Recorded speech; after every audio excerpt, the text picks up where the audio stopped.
दोस्तों अगर आपको लगता है कि आजकल महंगाई के जमाने में आपकी जरूरत के हिसाब से 10,000 के अंदर कोई हाई क्वालिटी कैमरा के साथ, अच्छे लुक्स के साथ, एक्सीलेंट परफॉर्मेंस के साथ स्मार्टफोन अवेलेबल नहीं है तो कोई बात नहीं, अब नहीं लगेगा, क्योंकि आज हम टॉप 5 बेस्ट स्मार्टफोन अंडर 10,000 के बारे में आपको बताएंगे। अब देखो हर लेवल पर कंप्रोमाइजेस होते हैं, मतलब 10,000 के स्मार्टफोन से S24 अल्ट्रा वाली एक्सपेक्टेशन तो नहीं रखी जा सकती, लेकिन मोटोरोला, टेक्नो और इन्फिनिक्स जैसे ब्रांड 10 से 30,000 तक के बहुत ही value for money, smart looking और फ्यूचरिस्टिक फोन लॉन्च करते ही जा रहे हैं। कुछ बातें पहले ही बता दूं कि चार्जिंग इस कैटेगरी में नॉर्मल ही मिलती है, मतलब वही 2-2.5 घंटे में फोन आपके चार्ज होंगे। चुपके से कॉल रिकॉर्डिंग भी सभी फोन्स में हो जाती है। तीसरी बात कि 5G फोन्स को प्रेफरेंस तो दिया गया है, लेकिन 5G फोन्स बैटरी भी ज्यादा खाते हैं, ये ट्राइड एंड टेस्टेड है। और मुझे पर्सनली 4G और 5G में कुछ खास डिफरेंस नहीं दिखता है, क्योंकि मेरा मंथली 4G डेटा का यूसेज 300 GB क्रॉस कर जाता है, मतलब एक दिन में 10 GB से ज्यादा मैं 4G डेटा यूज कर लेता हूँ। तो आज की लिस्ट में 5th बेस्ट स्मार्टफोन अंडर 10,000 है इन्फिनिक्स हॉट 40i। गरम गरम खूबसूरत ग्लिटरी फोन है, जिसकी मार्केटिंग 16 GB रैम और 256 GB स्टोरेज, 32 मेगापिक्सल का selfie camera under 10,000, dynamic island के साथ की गई है। फिर क्यों इसे हमारी लिस्ट में 5th पोजीशन मिली, आइए जानते हैं। तो डिजाइन नो डाउट जबरदस्त है, silver plastic frame, LED ring, punch hole camera, headphone jack, average speaker, display भी अच्छा है, 90 हर्ट्ज का LCD पैनल है एवरेज ब्राइटनेस के साथ। परफॉर्मेंस इस फोन की भी एवरेज ही है, क्योंकि 8 GB रैम है, 16 नहीं। वो असल में रैम की तरह आप अपने 8 GB स्टोरेज को यूज कर सकते हो, इतना खास फायदा नहीं होता है उसमें। यूनिसॉक T606 का प्रोसेसर है, मतलब काइन मास्टर, कैपकट, लाइटरूम, मतलब 200 MB के ऊपर के एप्स होते हैं ये। रील्स बनाना, वीडियो एडिटिंग करना, सब कुछ कभी बिना किसी लैग के आराम से या कभी जरा सी स्लो स्पीड के साथ भी हैंडल हो जाएगा। हाँ, बेसिक सेटिंग्स पर COD, BGMI जैसे गेम्स भी चल जाएंगे, दौड़ेंगे नहीं। और इसका 256 GB स्टोरेज की तारीफ करनी ही पड़ेगी। अगर आप मेरी तरह अपने फोन्स में बड़ी बड़ी files, movies, videos, shorts, APK files, KineMaster की .काइन फाइल्स 1-1 GB तक की स्टोर करके रखते हैं, तो ये फोन आपके लिए बड़ा ही काम आने वाला है लंबे टाइम के लिए। कैमरा, जो इसका मेन मार्केटिंग पॉइंट है, ये 50+ 0.08 मेगापिक्सल्स का है। इस 0.08 मेगापिक्सल्स के कैमरे का काम क्या है?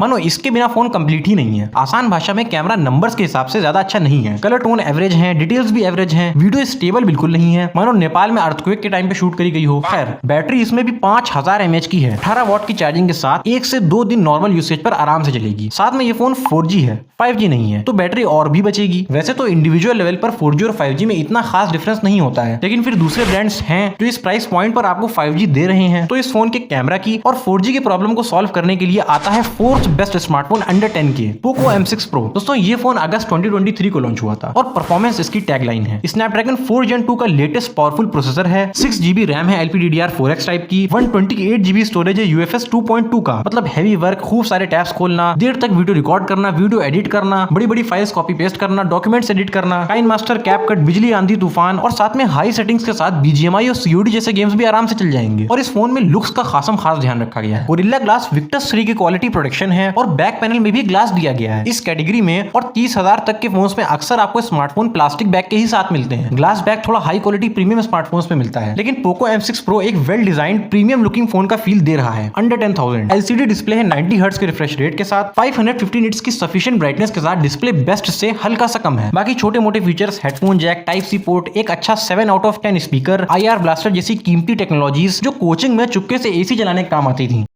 ये सब कुछ आपको इस फोन में मिलेगा। 50+2 मेगापिक्सल्स का मेन कैमरा है, डिसेंट फोटोज और 1080p 30 FPS में वीडियो रिकॉर्ड हो सकती हैं। स्लो मो, टाइम लैप्स जैसे फीचर्स तो हैं, लेकिन सेल्फी कैमरा 8 मेगापिक्सल्स का है, जो कंपटीशन से काफी कम है। और सच बताएं, सिर्फ कैमरा ही ऐसा पॉइंट है इस फोन का जो इसको 4th पोजीशन पे लाके खड़ा कर देता है। डिटेल्स कम रहती हैं, चलो डिलाइट पे रहती तो हैं, लेकिन रात को तो बचपन याद आ जाएगा। 5000 mAh की बैटरी है, लिटरली बैटरी में कोई प्रॉब्लम नहीं है, दिन भर आराम से टिकेगी। 18 वॉट की चार्जिंग है, हाइब्रिड सिम स्लॉट मिलता है, मतलब एक सिम और एक मेमोरी कार्ड या दोनों सिम चलेंगे। और अप्रोक्सीमेटली 11,000 रुपीज का प्राइस है इसके 128 GB वाले मॉडल का। सेल्स के टाइम पर अक्सर ये 10,000 के अंदर ही रहता है। कुछ माइनर सी प्रॉब्लम्स इस फोन की ये हैं कि इसमें एक माइक आता है, तो वॉइस रिकॉर्डिंग और कभी कभी कॉल में भी प्रॉब्लम हो सकती है, और स्पीकर भी इसका थोड़ा सा स्लो है। और फाइनली फोन 11,000 रुपए में 25,000 के मजे दे रहा है, लेकिन कैमरा को छोड़कर। और इसकी सिर्फ कैमरे की प्रॉब्लम को सॉल्व करने के लिए बढ़ते हैं 3rd most powerful smartphone under 10,000 पर, Samsung Galaxy M14 5G। Samsung का फोन है तो सैमसंग के कई सारे फायदे हैं और सैमसंग के ही कई सारे नुकसान भी हैं। पहले फायदे की बात कर लेते हैं। जैसे डुअल सिम प्लस एक मेमोरी कार्ड का सिम स्लॉट मिलता है, सिक्योर फोल्डर, 4 साल के security updates, latest Android version, design आपको यूनिवर्सल सैमसंग की फोन्स वाला मिलेगा, ट्रिपल कैमरास के साथ, ये डबल कैमरा और फ्लैशलाइट के साथ, डिस्प्ले 6.6 इंचेस का बड़ा एलसीडी 90 हर्ट्ज वाला पैनल है, अच्छी खासी ब्राइटनेस के साथ, गोरिल्ला ग्लास 5 की प्रोटेक्शन है। ध्यान रहे विक्टस ज्यादा मजबूत होता है नॉर्मल गोरिल्ला ग्लास के, और डिस्प्ले तो सैमसंग के बहुत अच्छे होते ही हैं। स्मूथनेस, प्रीमियम टच सब कुछ यहाँ पर आपको मिलेगा। बस डिजाइन काफी पुराने एंड्रॉइड फोन जैसा है, बेजल्स काफी मोटे मोटे हैं, लेकिन साउंड क्वालिटी इसके स्पीकर्स की भी काफी अच्छी है और डॉल्बी एटमॉस का सपोर्ट भी दिया गया है। परफॉर्मेंस को लेकर ये फोन ज्यादा अच्छा नहीं है क्योंकि इसका प्रोसेसर एक्सिनोस 1330 काफी हीट करता है। वैसे ही इंडिया में इतनी हीट हो रही है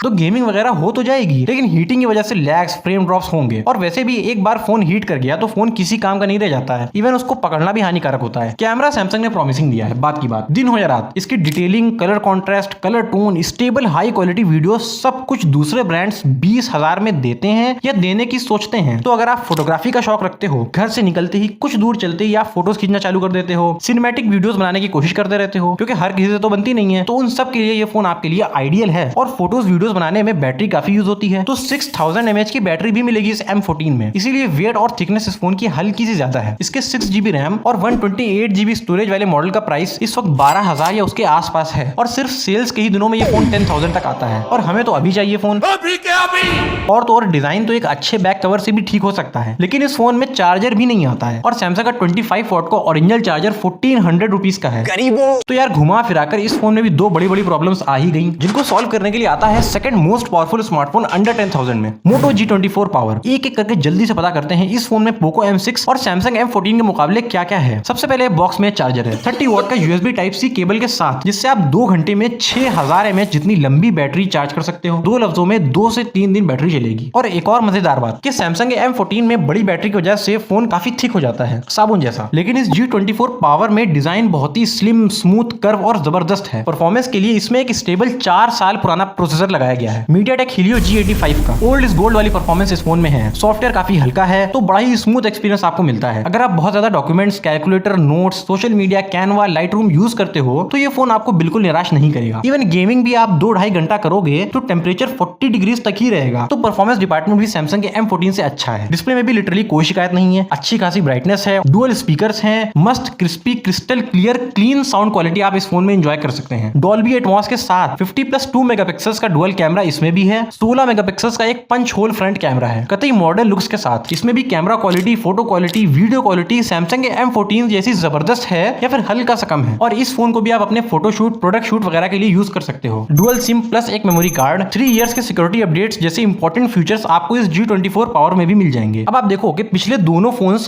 Poco M6 Pro, Samsung M14 दोनों की ही प्रॉब्लम्स इस फोन में सॉल्व हो चुकी हैं, और इसका 8GB रैम और 128GB स्टोरेज वाला मॉडल 9000 का आता है, लेकिन ये फोन 4G है। फिर मैं रिमाइंड करा दूं कि 4G 5G में इतना खास डिफरेंस नहीं है, लेकिन अगर आपको 5G ही चाहिए तो बढ़ते हैं दी बेस्ट स्मार्टफोन अंडर 10,000 की तरफ, मोटोरोला का ही G32। ये फोन पिछली सारी कमियों को जो अभी तक के स्मार्टफोन्स में थी उनको पूरा करने की कोशिश करता है, सिवाय 5G होने के। ये एक अकेला ऐसा इशू है जिसको ब्रांड्स अगर ना दें तो ही आपको अंडर 10K में एक कंप्लीट स्मार्टफोन प्रोवाइड करा सकते हैं। अब इसमें प्रॉब्लम तो ये है कि ये 1 साल पुराना फोन है, और दूसरा ये कि ये 4G फोन है, और इसी वजह से हमने एक और स्मार्टफोन अपनी लिस्ट में ऐड किया है जो एक्चुअल में सारे फीचर्स के साथ आता है इंक्लूडिंग 5G, मोटो G34। ये एक अपडेटेड वर्जन है G32 का, मतलब ये फोन एक 5G फोन है फाइनली, और बाकी सब कुछ या तो इस फोन में सेम है या फिर अपडेटेड है, इंक्लूडिंग प्राइस। पहले तो डिजाइन काफी प्रीमियम लग रहा है, वो लेटेस्ट वाली नेक्सॉन के हाईएस्ट वेरिएंट की तरह। सोबर डिजाइन है, लेदर बैक, कैमरा मॉड्यूल भी यूनिक है। फिर प्रोसेसर स्नैपड्रैगन 695 का है, G32 में स्नैपड्रैगन 680 था। इसी वजह से इस फोन में यानी G34 में और ज्यादा स्मूथ, फास्ट और क्रेजी परफॉर्मेंस आपको इस फोन में मिलेगी। मतलब हाई सेटिंग पर BGMI, COD जैसे गेम्स चल जाएंगे। डिस्प्ले बेस्ट है और अकेला 120 हर्ट्ज का डिस्प्ले है इस फोन में। जी हाँ, अभी तक इन सारे फोन्स में 90 हर्ट्ज था। बढ़ते हैं कैमरा की तरफ, 50+2 मेगापिक्सल्स का कैमरा है, यानी अल्ट्रा वाइड इस फोन से वापस हटा दिया गया है। और वैसे भी मोटोरोला के कैमरा टॉप नॉच रहते हैं, इनमें ये लगातार वर्क करते जा रहे हैं। स्किन टोन्स पर, स्टेबिलिटी पर AI इंट्रोड्यूस किया है, as detection, colour detection, camera best है। 5000 mAh की battery, 20 watt charger, proper 5G का सपोर्ट। लेकिन एक प्रॉब्लम इसमें भी है, एक्चुअली 4GB रैम और 128GB स्टोरेज वाले मॉडल का प्राइस 11,000 का है, और हो सकता है कि आपको 10,000 में भी मिल जाए। है, लेकिन फिर मैं 4 GB रैम वाले मॉडल रिकमेंड नहीं करूंगा, क्योंकि 128 GB स्टोरेज को चलाने के लिए एटलीस्ट 8 GB रैम तो होनी ही चाहिए। 8 GB रैम और 128 GB स्टोरेज वाले मॉडल का प्राइस 12,000 है, जो कि अगेन 2,000 रुपीज महंगा है। तो मेरे हिसाब से इन पांचों फोन में बेस्ट फोन